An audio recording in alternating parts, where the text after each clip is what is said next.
Hi hello. ഇന്ന് പിള്ളേരുടെ school open house ആയിരുന്നേ. അപ്പോൾ അതൊക്കെ കഴിഞ്ഞ് കുറച്ച് സാധനങ്ങൾ വാങ്ങിക്കാനുണ്ടായിരുന്നേ. അപ്പോൾ അവിടെ പൈനാപ്പിളും മാങ്ങയൊക്കെ ഉണ്ടായിരുന്നു. അതൊക്കെ വാങ്ങിച്ച് കഴിച്ച് പയ്യെ ഞങ്ങളിങ്ങനെ നടന്നുകൊണ്ടിരിക്കണതാണ് മേത്തർ ബസാറിൻ്റെ ഉള്ളിലൂടെ. ഞങ്ങളിപ്പോൾ എന്തെങ്കിലും ഇപ്പോൾ എൻ്റെ വാച്ചിൻ്റെ ഒരു കണ്ണി പോയിട്ട് അത് കുറക്കാൻ വേണ്ടി ഞാൻ ഇവിടെ വന്നേക്കണേണ്. അപ്പോൾ ഒരു 10 മിനിറ്റ് വെയിറ്റ് ചെയ്യാൻ പറഞ്ഞു. അതെല്ലാം കഴിഞ്ഞു. ഞങ്ങൾ ഒരു വെള്ളം കുടിക്കാമെന്നും പറഞ്ഞ് കയറിയതാണ്. രേവതി പോയി.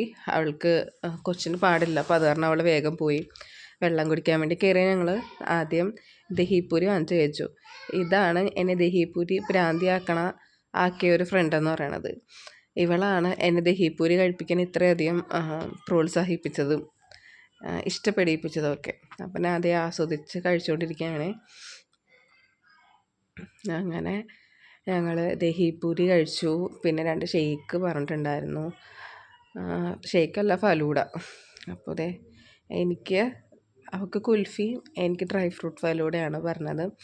അപ്പം ഞങ്ങളത് 2 പേർക്കും ഫലൂഡയൊക്കെ ഓർഡർ ചെയ്ത് ദഹിപൂരി കഴിച്ചുകൊണ്ടിരിക്കുകയാണ്. അപ്പോൾ ഫലൂഡ വന്നു. കണ്ടോ, ദഹിപൂരിയുടെ ഇടയിൽ കൂടി ഫലൂഡ കഴിച്ചിട്ടുണ്ടല്ലോ. ഒന്നിൻ്റെ ടേസ്റ്റ് എനിക്ക് മനസ്സിലാവുണ്ടായിരുന്നില്ല. അത് കഴിഞ്ഞ് ഞങ്ങൾ വിശ്രമം അത് രണ്ടും കഴിച്ചതിന് ശേഷം ഞങ്ങൾ കഴിച്ചിട്ട് പാനിപ്പൂരിയും കൂടി പറഞ്ഞാലോ എന്ന്. അപ്പോൾ ഈ ചാട്ട് കഴിക്കാൻ വേണ്ടി ഒരു കമ്പനി കിട്ടിക്കഴിഞ്ഞാലില്ലേ, ഇങ്ങനെ അറിയാതെ കഴിച്ചുകൊണ്ടിരിക്കും.